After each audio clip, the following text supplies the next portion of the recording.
Hello, friends. Happy Tuesday. I hope you're having a good day so far. It's time for our daily devotional time. And I know I, for one, have been really enjoying just this beginning of our new sermon series called Unafraid, which is based on the Adam Hamilton book of the same title. And I've been taking the time in the mornings for my morning devotional time to read a couple chapters a day of that book because I'm someone who does struggle with fear. I do struggle with anxiety, as I know a lot of us do, whether it's just because of the past couple years or because of life in general. And the things that are written down in this book have really helped me and really given me a new perspective. And one thing that I've really gleaned from this book is that there, in the appendix of the book, there are scriptures, one scripture every day for a month. So 31 scriptures that speak to the idea of facing our fears with God. And the idea is that every day you could read one and meditate on it all day. And just recently I read this one and I really liked it and thought that I would share with us for our devotional time today. So this is on my laptop Bible. This is from Psalm 3. And I'm just going to read a few verses. It says, "Lord, how many are my foes? How many rise up against me? Many are saying of me, God will not deliver him. But you, Lord, are a shield around me, my glory, the one who lifts my head high.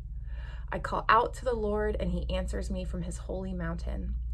I lie down and sleep. I wake again because the Lord sustains me.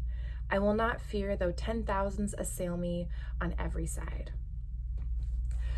I love this psalm because I'm a visual person, and so I really like that imagery here where there is a battle going on. And for David, this was quite literal because people were trying to kill him. But for us, we can glean from it a little bit more metaphorically, usually.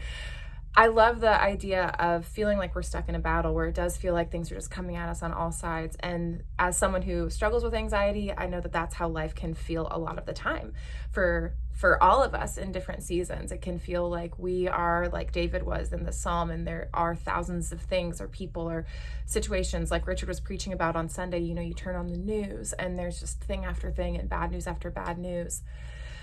And I love the reality that David portrays in his writing here. He doesn't say that God is a magician who magically makes all of the bad things go away. And God is not a fairy godmother who just bippity boppity boos the bad stuff away from us. God is a shield around us.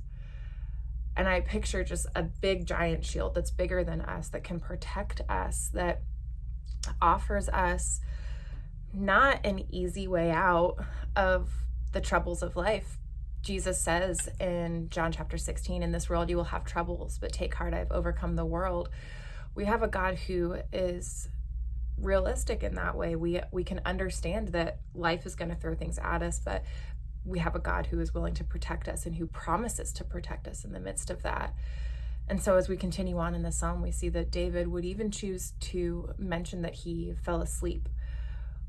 And just think about that. If you were on the run, if you felt like people were after you, like David quite literally was running for his life a lot of the time, you wouldn't go to sleep. You wouldn't dare, right? Because someone could get you. If you sleep, if you fall asleep, then you're vulnerable. You are off of your guard and someone could come and get you right then and there. But because David has his shield, because David has his God protecting him, that gives him the peace and the trust and the faith and the courage to rest.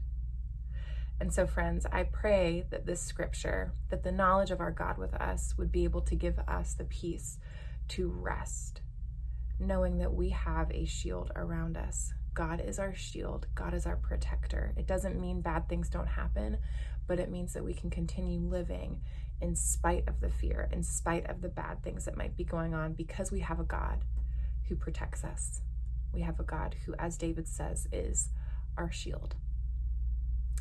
I hope you have a wonderful rest of your day, and I will see you soon.